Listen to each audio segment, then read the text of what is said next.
Lange nicht mehr so ein gutes Remake gesehen. Es ist nicht nur ein Remake, es ist teilweise auch ein Remaster, denn wir haben hier wirklich ähm, Bosse aus den alten Spielen, zum Beispiel den Mandarin. Ja, er heißt hier ein bisschen anders, aber ist der gleiche Boss aus Shinobi 1. Auch er ist hier im Spiel enthalten.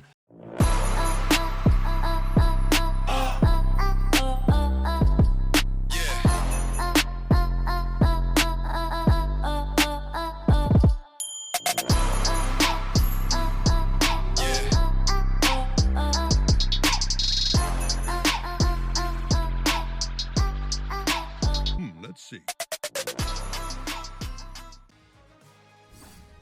Es ist endlich erschienen, Shinobi The Art of Vengeance von Sega. Heute auf Steam erschienen, auf PlayStation und Nintendo Switch. Und ich kann jetzt schon sagen, es wird allen Erwartungen gerecht. Shinobi, das 1987 zum ersten Mal auf den Markt kam für das Sega Master System.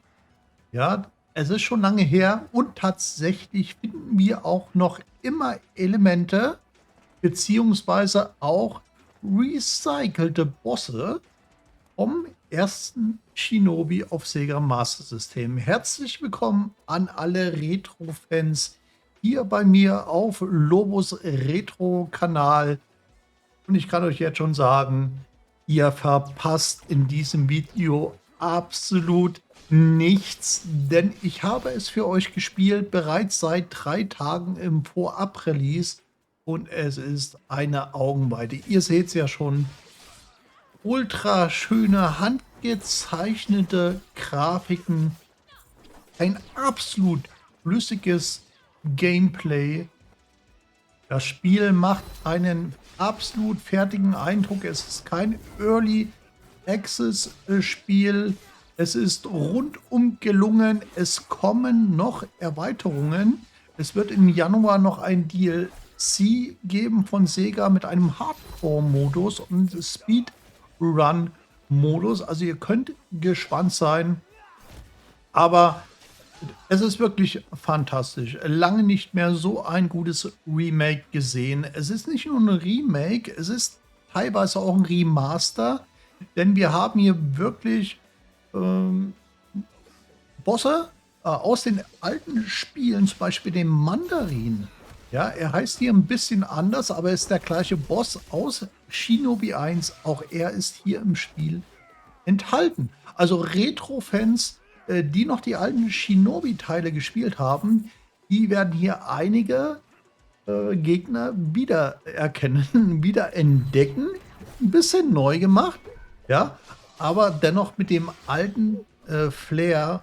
Und der Wiederspielwert bei diesem Spiel, bei diesem Shinobi Art of Vengeance ist sehr, sehr groß.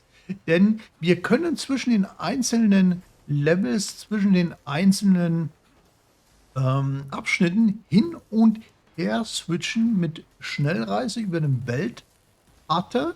Das müssen wir auch, denn viele Fähigkeiten werden erst im Laufe des Spieles freigeschaltet, beziehungsweise müsst ihr euch im spieleigenen Shop kaufen. Den schauen wir uns gleich noch an. Also wir müssen wieder zurückgehen in die alten Stages und die nochmal spielen, weil wir am Anfang in gewisse Bereiche gar nicht reinkommen. Also ihr müsst es natürlich nicht, aber wenn ihr alles freischalten wollt und die Stages komplett abschließen möchtet mit 100%, dann müsst ihr später nochmal rein und euch nochmal durch die Abschnitte kämpfen. Ja, es ist wie in den 90ern, als wir noch auf der Mega Drive, auf dem Sega Genesis oder Master System Shinobi gezockt haben. Man fühlt sich direkt in die Zeit zurückversetzt vom Fun-Faktor. Ja, also die alten Retro-Gefühle flammen bei diesem absolute Masterpiece wieder auf.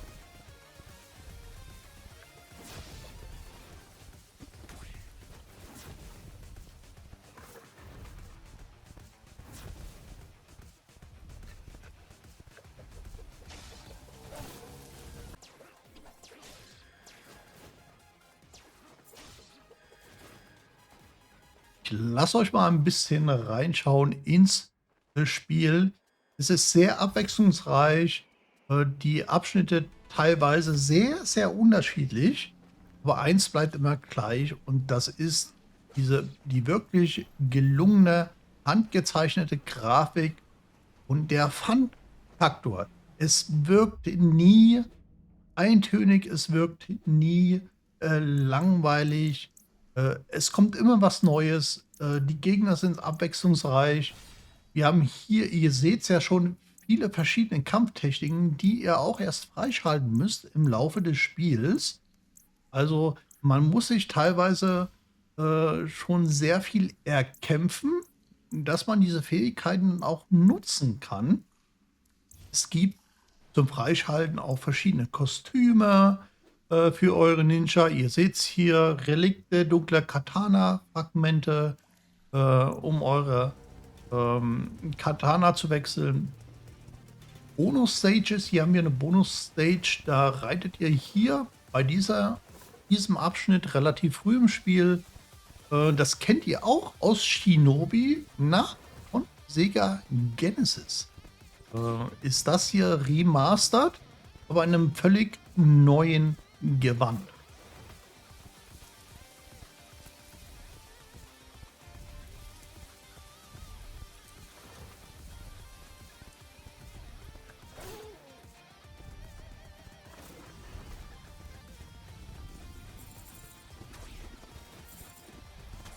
Also für Abwechslung ist hier im Spiel absolut gesorgt. Denn ihr könnt euch auch entscheiden, welche Stage spiele ich jetzt als nächstes. Wie gesagt, ihr könnt hin und her switchen. Wenn ihr einen Abschnitt abgeschlossen habt, dann habt ihr meistens, beziehungsweise sehr oft, 3 neue Abschnitte zur Verfügung, wo ihr euch aussuchen könnt, welchen Weg gehe ich denn jetzt erstmal. Und jeder Abschnitt ist ein Abschnitt für sich. Mal seid ihr im Hafen, mal seid ihr bei der Marine, mal seid ihr im Berg, mal seid ihr in der Seenlandschaft. Also völlig abwechslungsreiche Level sorgen hier für einen ungemeinen Spaß. Hier kommen wir jetzt zum Shop, wo ich euch schon was dazu gesagt hatte. Hier könnt ihr euch Fähigkeiten freischalten. Und zwar über Oboro-Relikte, die wir im Lauf des Spieles erst finden müssen. Und mit diesen Relikten können wir dann an diese Verbesserung kommen. Amulette, Kampffähigkeiten, diverse Sachen. Aber wir brauchen eben die Relikte und die sind teilweise sehr, sehr schwer zu finden im Spiel. Das heißt, wir müssen uns mehrfach durch die einzelnen Stages kämpfen, denn am Anfang sind nicht alle Bereiche zugänglich, weil wir dafür wieder Fähigkeiten brauchen, die wir erst später freischalten. Und diese Relikte zu finden ist doch, gestaltet sich manchmal sehr, sehr schwierig. Also ich habe manchmal wirklich gesucht und nicht alle gleich gefunden. Das heißt, hier ein hoher Wiederspielwert und Fun-Faktor. Und ich empfehle euch absolut, versucht wirklich alle Bereiche aufzudecken. Es macht einen Heiden Spaß. Das ist auch mein Fazit. Sega hat hier ein absolutes Masterpiece abgeliefert. Eine 10 von 10. Besser kann man ein Remake, und es ist ja eigentlich ein Remake, gar nicht machen. Ja, also hier absolutes Lob an Sega.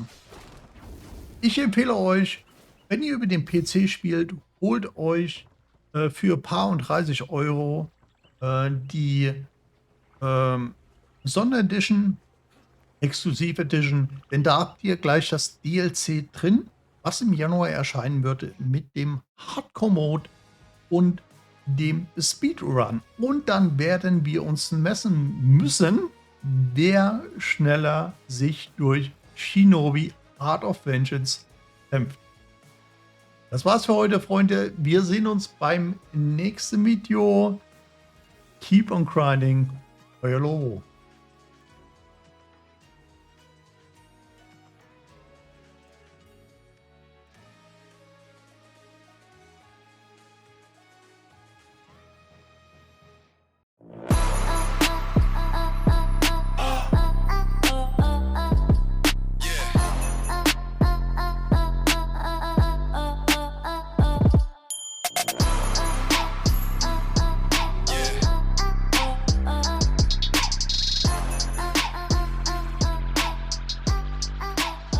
Let's see.